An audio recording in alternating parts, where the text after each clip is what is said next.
and I'd like for him to speak a little bit before Linsey starts her presentation.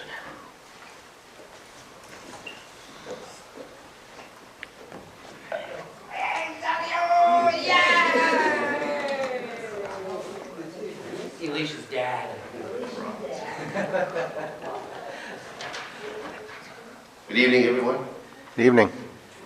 I'm really happy to see so many of you here tonight. It's glad that you came to listen to what these esteemed individuals have to say. It's very important. It's crucial information about the upcoming hearings and comments that we're all going to need to make in Rapid City and here in Hot Springs and in Edgemont and in Valentine, Nebraska. You can get to any one of them. Please go. Make your wishes known.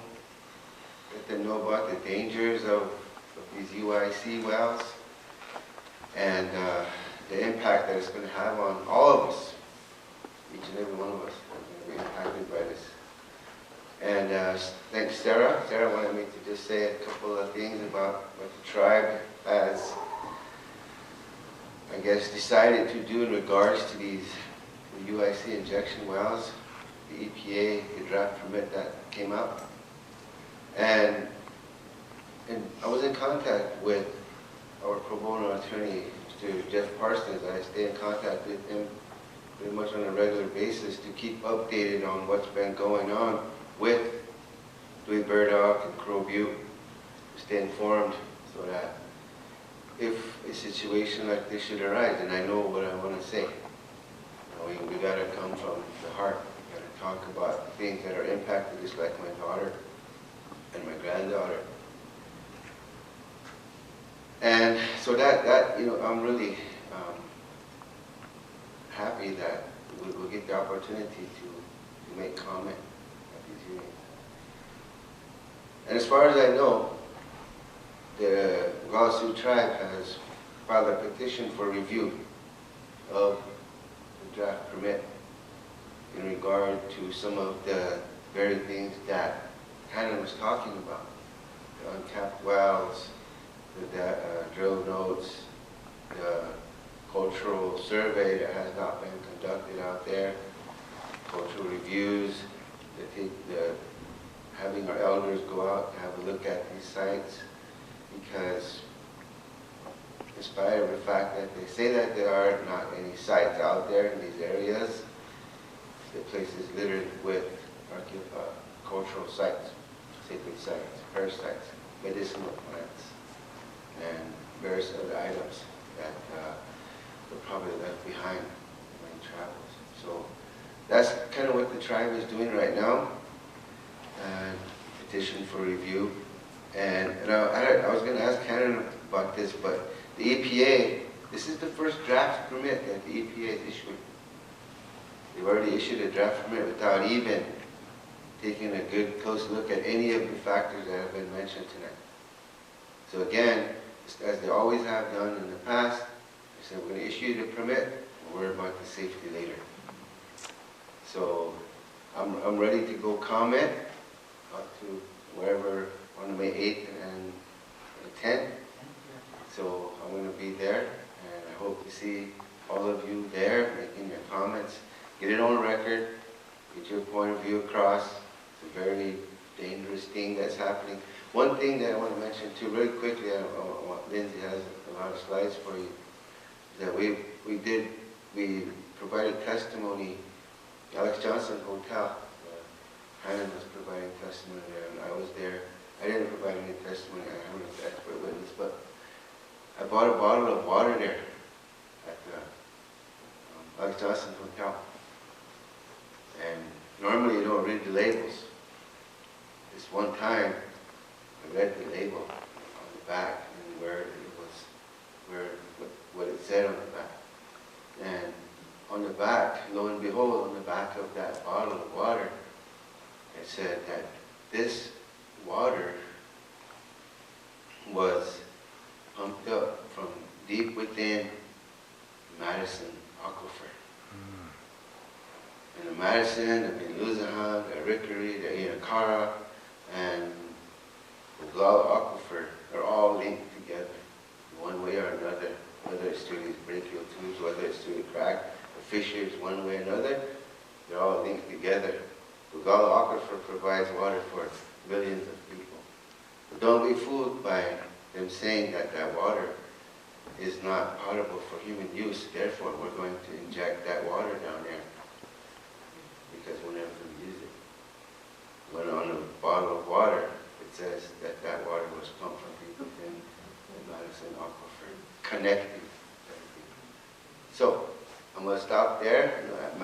Linsey has a lot to share with you. So, thank you very much, and I hope to see you all at the comment period, as a comment. Thank you.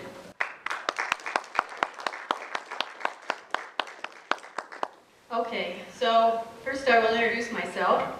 My name is Linsey McLean. I'm an environmental biochemist and clinical microbiologist. I have degrees from University of Michigan, Michigan State University, Eastern Michigan University. I have 7 patents currently in environmental chemistry, and I've been working for 40 years with people with environmentally induced illnesses, from everything from obesity to learning disabilities to autoimmune diseases to all kinds of things. And that plague, 21st century, 20th century, and 21st century humanity today, from all of the environmental chemicals that we have been exposed to in the last 50 years, since World War I, World War II.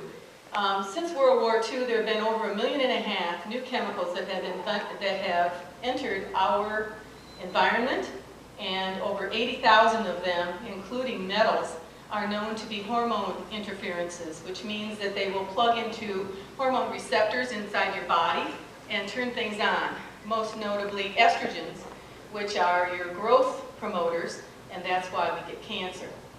So I'm also an expert witness in environmental biochemistry and toxicology for the mining, for fracking, for all different kinds of environmental things. And most of us in the environmental business have been touched in some way, either personally or through family or children or whatever, by environmental toxicity.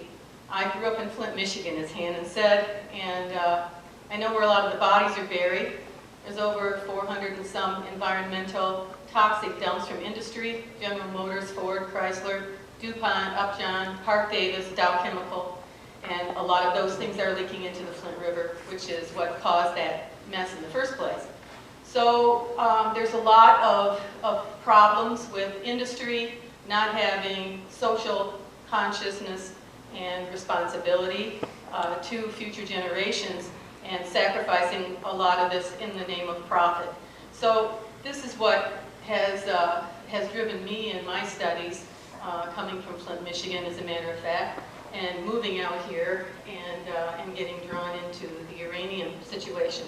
So first I'm going to tell you, I've got a slide presentation. I want to teach you a little bit of chemistry so that you can see what's going on and understand when they talk and you read some of the opinions and things that are going on. You'll be able to understand the terminology and such of the toxins that are really around us here. So this is a slide that shows heavy metals. Heavy metals are toxic metals. They're called heavy because they're larger atoms, larger molecules, and they don't float through the living body that well. They tend to get bogged down here and there, and they don't enter well into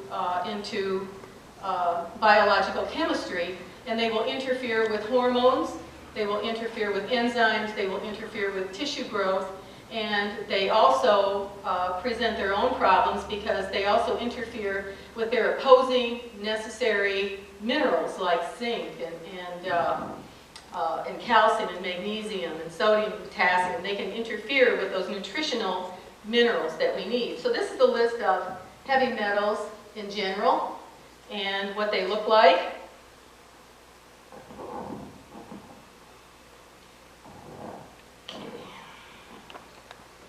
And the next slide shows what toxins are released to the aquifer. And as Hannon described, these lixiviants go in and they dissolve the rock structures.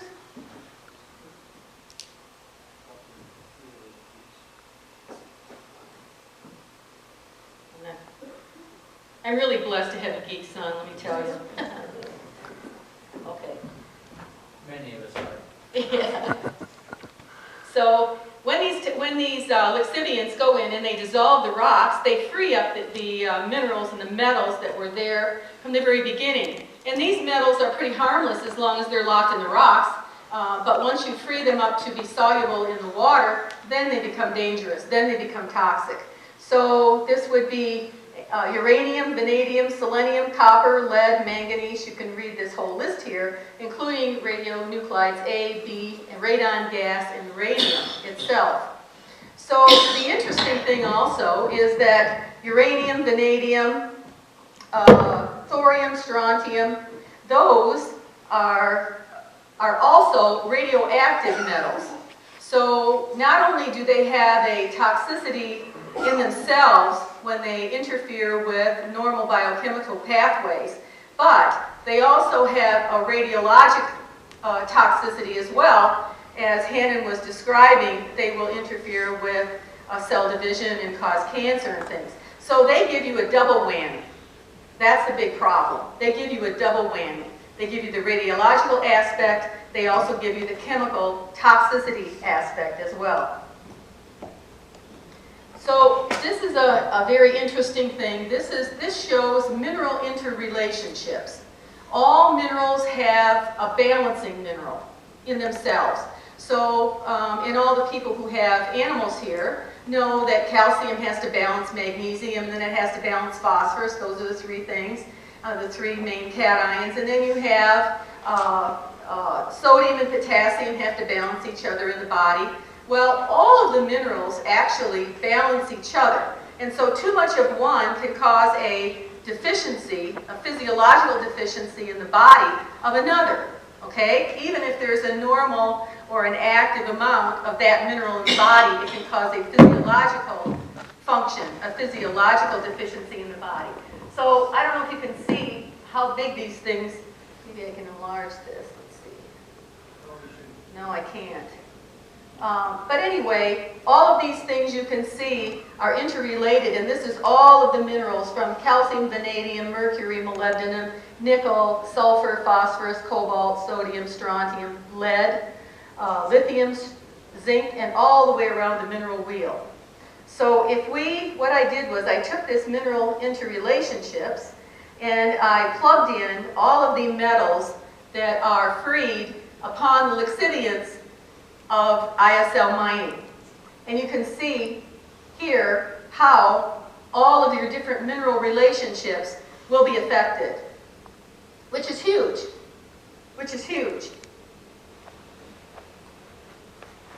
So the next thing I want to talk about is the semantics games of salts. You know, when miners say, oh, well, it's just salt water down there, you know, it's just bad water anyway because it's salt water. Well, they're not talking about your average table salt, okay? They're talking about chemicals that form crystals that are able to dissolve in water. And they can be toxic metals as well, not just table salt, okay? So when you talk about salts, actually sugar is a salt, okay? It's a chemical term. It's not referring to ordinary table salt. And a lot of times people who are promoting these kinds of things will say, oh, well, it's just salt water down there. We're just putting salt water down there. Well, no, it doesn't exactly work that way. And that's just kind of a fool the public type deal. Anyway, salts dissolve in water because there's a positive part of a molecule and there's a negative part of a molecule. And when it's dry and the water is taken out, they will bond together and form a crystal, like salt or sugar, like table salt or sugar. Okay, or Epsom salts for that matter. Okay, and when you put water in, they dissolve and they dissociate and they freely move through the water and then they can be absorbed. So another thing is that's the inorganic part of things that affect the living body. Now we'll look at the organic part of things that affect the body, and that is proteins. If you were to take a living body, whether it be a turtle or a cow or a dog or a cat or us, and you grind up that body, and you extract the water, and you grind it up bones and all, and you extract the water, 90% of the dry weight of a living body is protein. Okay? 90%, which is why protein is so important in your diet. Protein makes up your tissues. Protein makes up your brain. It makes up your blood. It makes up most of your bones, and it makes up your hormones. It makes up your enzymes. It makes up everything in your body. And so proteins form from amino acid building blocks, like cars on a train, if you can think of that. And then proteins take on their own life, and then they will fold, and they will fold into certain three-dimensional shapes that give them their characteristic integrity and their characteristic biological function. And this is really important because if the protein doesn't fold right, or if the protein doesn't fold at all, or if the protein folds and then disintegrates, then you lose that biological function, and that could be a hormone, it could be an enzyme, it could be brain tissue. Okay? Really, really, really important. So this diagram shows folded, unfolded, and what happens when they degrade. So, and the reason that I put this in here is because here's a picture of the insulin molecule. And this little hooky-doo on the side here, once this straightens out, you have diabetes. And it's the constant conundrum of diabetes, where a person will have adequate amounts of insulin flowing through his veins and his blood, but it doesn't work right. And so when you put in more insulin, it doesn't work either. And the reason is because those people have low levels of environmental toxins in their blood, usually solvents that we know of for sure, and sometimes metals that cause the insulin molecule to straighten out and lose its three-dimensional integrity. And so that's why you have a disease today that is so predominant called type 2 diabetes or insulin-resistant diabetes, which means giving more insulin doesn't work because when you put more good insulin in, it's just affected by the chemicals in the blood and deforms as well. So I have one of my patents, and I have 7 patents in environmental chemistry. One of my patents is for treating diabetes and curing diabetes, essentially, and type 2 diabetes. And all you do is simply detox the body and put them on a good protocol with supplements, restorative supplements and a good diet. And guess what? Bingo, the diabetes goes away. Because you've taken away the reason for why the insulin was becoming deformed in the first place. So this is a really important thing to know about this because heavy metal salts will cause this. Heavy metal salts act to denature proteins. And when a protein is denatured, that means its three-dimensional integrity has been destroyed. It's fallen apart. And so all the pieces may be there, it's just not folded correctly. So it doesn't have its three-dimensional integrity. And so it does it the same way as acids and bases do. Heavy metal salts usually contain mercury, lead, silver, titanium, cadmium, and other metals with high atomic weights. Remember I told you about the big heavy metals? Since salts are ionic, they disrupt salt bridges in protein. And the reaction of a heavy metal salt with a protein usually leads to an insoluble metal protein salt, which is a toxic solid in your tissue. And that's what causes aging. That's what causes wrinkles.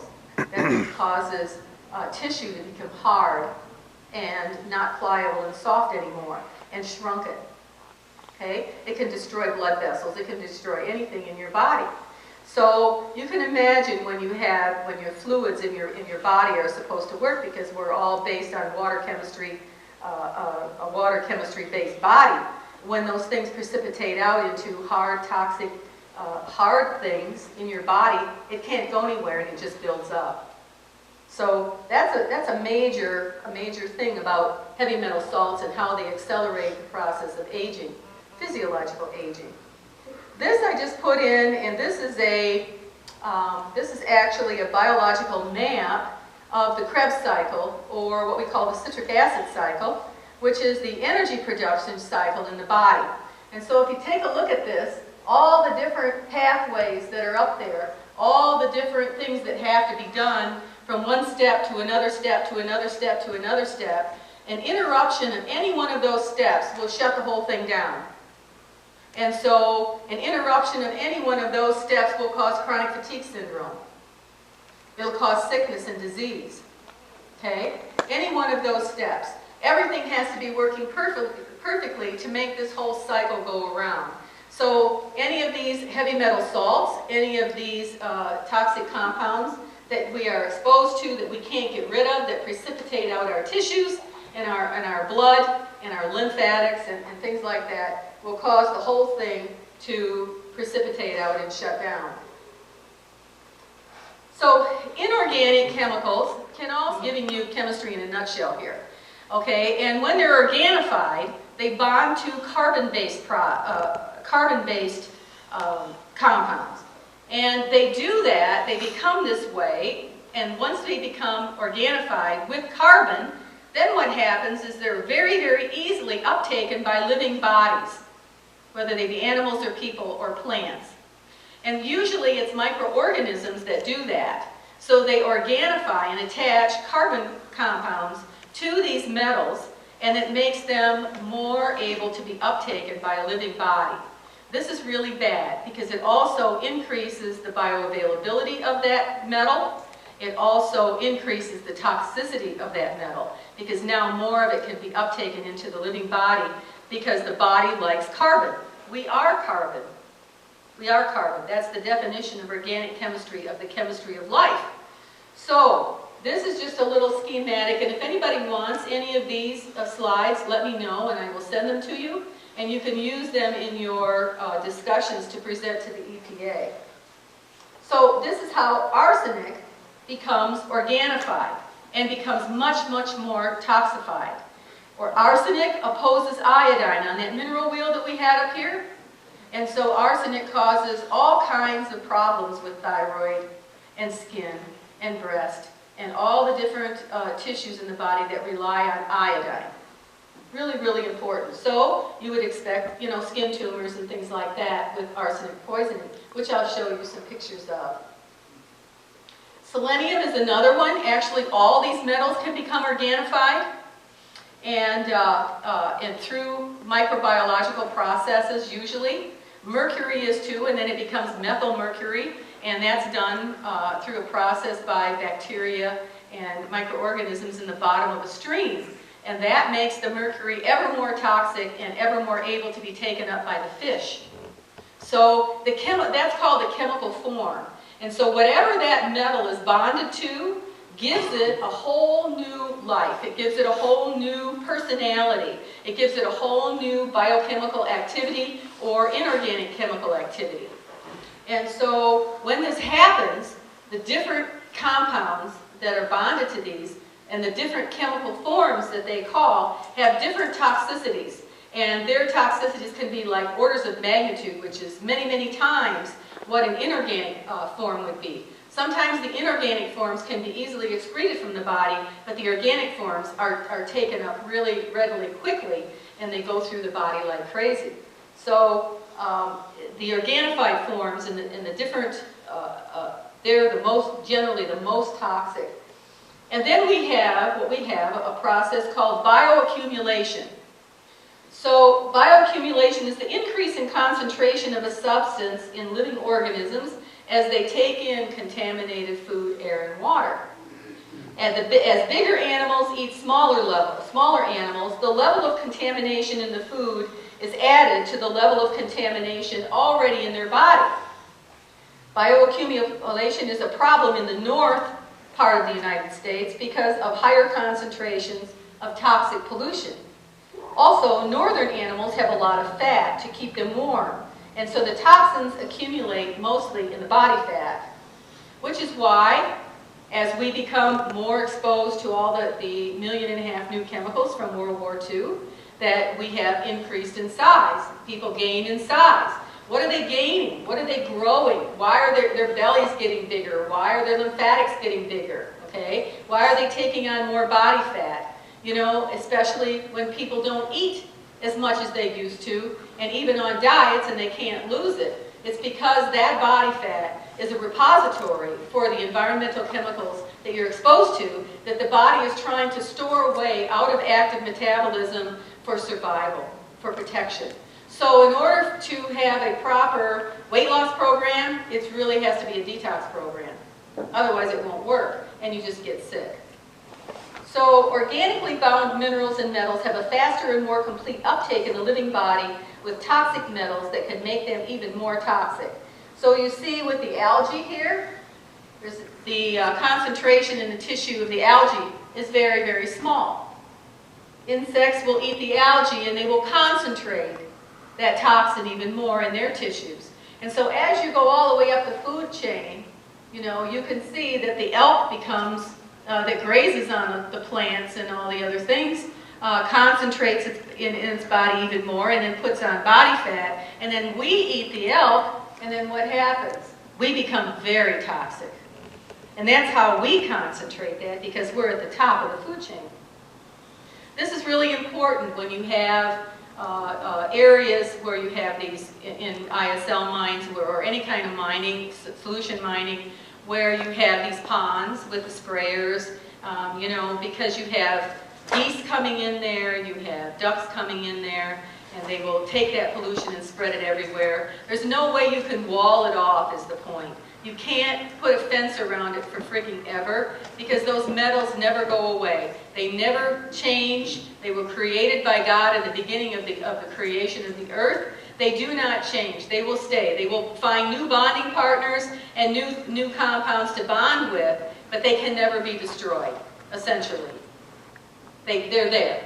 They're there for eons and eons, and they have been there for eons and eons. So, selenium toxicity in a lot of these heavy metals will cause protein problems. Remember the folding of the proteins?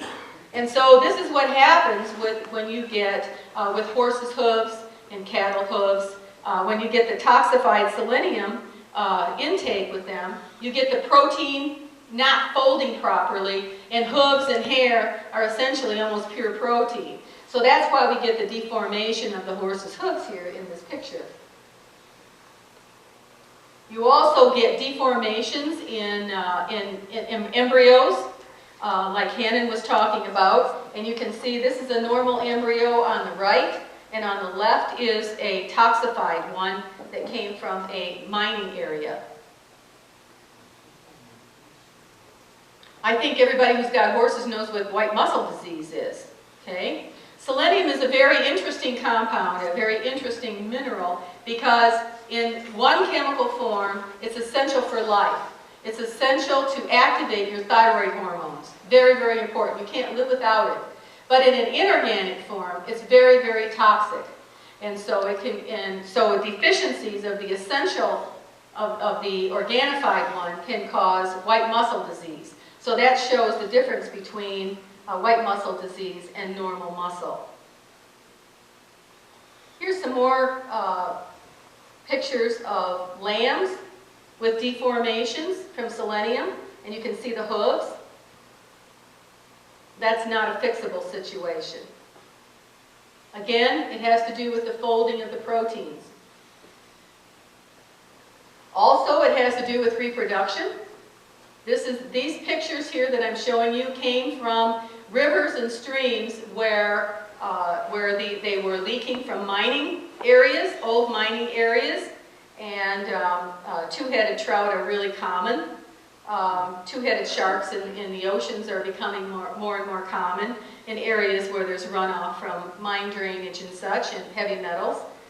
So this is really an important thing as well, because this happens in people as well. It happens in animals. Most of these are flushed out of the body and aborted before they even know that they're pregnant, but these things will happen. This is another thing, again, different type of birth defect in these fish.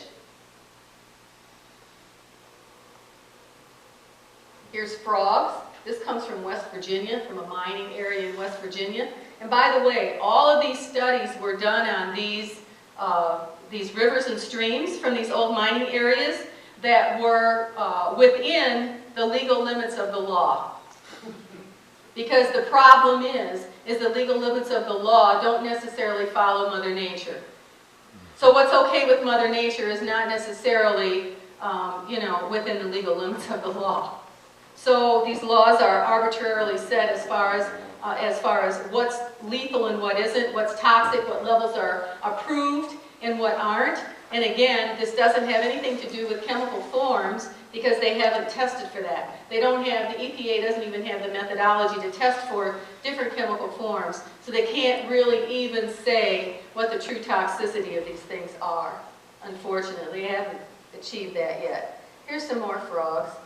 Frogs are really important because they go through what they call total metamorphosis or complete metamorphosis, where they change from one complete type of animal to another. And they go from a polywog that breathes water, with gills and such, to an air-breathing organism. So because they change so greatly, they're really the canary in the coal mine when it comes to identifying, what is in a toxic environment and what isn't. So comparing lead, fluoride, and arsenic, arsenic is the worst, you can see. And fluoride is worse than lead. Here's some pictures of people with chronic arsenic poisoning. And I don't know if you can see those hands very well, but there's tumors on the hands, which is what you would expect because a lot of people don't know, but only 15% of the iodine in your body is in your thyroid. The rest of it, the 85%, is in your gonads, in your genital organs, as well as in your skin. And so when you have chronic arsenic poisoning, you will also have chronic iodine deficiency, and then you will get things that affect those particular target tissues in the body. Here's some more tumors. These are people living and drinking waters that are supposedly legal in mining areas. And here it talks about the skin, peripheral nerves, liver, cardiovascular system, blood and respiratory system are all susceptible to the effects of arsenic poisoning.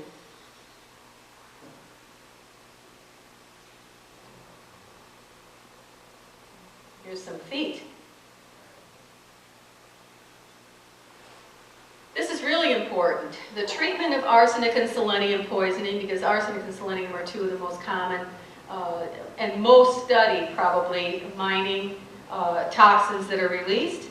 The treatment of chronic arsenic poisoning, and it says right there is no specific treatment for chronic arsenic poisoning. Once it has been identified, further exposure should be avoided. Recovery from the signs and symptoms may take weeks to months from when exposure is stopped. In particular, effects on the nervous system may take months to resolve, and in some cases, a complete recovery is never achieved. The treatment for selenium poisoning. Care for patients suffering from selenium poisoning is usually aimed at treating symptoms only. There is no specific antidote or treatments for selenium poisoning.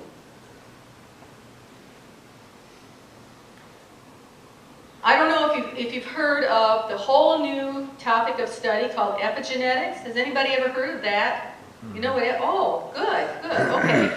Epigenetics are really, really cool. It's a whole new topic of study in science. And the bottom line is that we don't have to be stuck with our genes anymore.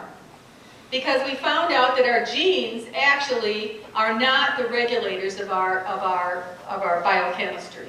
They are not. The genes simply take orders, essentially, from chemical cues from the cell membranes. Each one of our cells is floating in water, in fluid, in lymph. And so when that lymph changes from toxins, either from metabolic byproducts from what you eat every day or exposures that you have, the cell membrane senses that and sends signals to the cell nucleus and the genes in the cell nucleus specifically to turn on switches or turn off switches according to whatever environmental toxin that they have been exposed to. And so the genes are just there taking orders from the cell membrane, which is really the brains of the outfit. So this is really wonderful news absolutely wonderful news that we're not stuck with our genes anymore, okay? Because we can control the genes and we can control the genetic switches that go off and on where we never thought we could before. And we do that by removing the triggers that are causing, the chemical triggers that are causing the cell membrane to send these abnormal signals to the genes in the first place.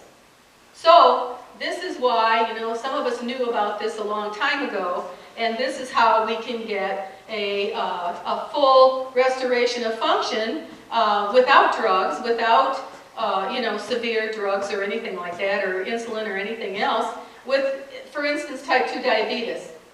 By detoxing and normalizing and renormalizing the chemistry of the body, of the living body, you can take away those abnormal signals that are sending abnormal signals to the genes, and then restore normal functioning and normal chemical signaling to the genes. And it works beautifully. It works beautifully. So this is really wonderful news. Now the downside of this is that they have found that once an organism, or once a living body becomes toxified to the point where the cell membranes are sending bad signals to the genes, and nothing is done about this, okay? Nothing is done about this, and the organism stays toxified, that they can pass on these abnormal signals to the genes for up to 5 generations. And that's published information. Now I just read that in certain worms they have found it up to 14 generations. So they did some study with Pottinger cats a long time ago, in the 1930s. Dr. Pottinger did, and he found that by altering the diet of cats, he could cause these deformities, nutritional deformities. And this is before World War II, this is before all the toxins, this is before all the plastics, this is also before GMOs and artificial fertilizers as well. And so what he found is that by altering and giving them a nutritionally deficient diet, that they became deformed and weak and bone structure and everything else. But the bad thing about it is, even if he corrected in the same generation that diet, that up to 5 generations, those abnormalities would be continued in the progeny up to 5 generations. Now that's the downside of the whole thing. So what's happening now and what exposure that our kids are having, 5 generations down the road. What happened to us, 5 generations that way. So, I mean, that's really kind of an awesome thing to think about. So what they found when they started studying the epigenetics was they started studying fish in clean rivers and toxic rivers where these metals were accumulating from old mining wastes. And mind you, these are all legal old mining wastes, okay, below the levels that they say are impacted. And they found that the metal-impacted populations had lower genetic diversity compared to reference of clean rivers, and the evidence of population bottlenecks and local adaptation. They also found that each metal trout population had a different genetic profile, which figures in exactly with what we have been learning about epigenetics and how the chemicals will change the genetic switches. It doesn't change the genes, it changes the way the genes flip on and off like a light switch. So, and you know you can take a light switch, and if you take it really slowly and softly and lift it up, there's a certain little area before the trip starts, before the light turns on. You can move that light switch a little ways before the light switch actually turns on. And the same thing happens when you're turning it off. There's a little area of flexibility before the tipping point hits and the light turns off. Okay? Your genes are like that. So your body can take a certain amount of chemical exposure every day without flipping its genes. But once the tipping point happens and the gene flips, it's flipped.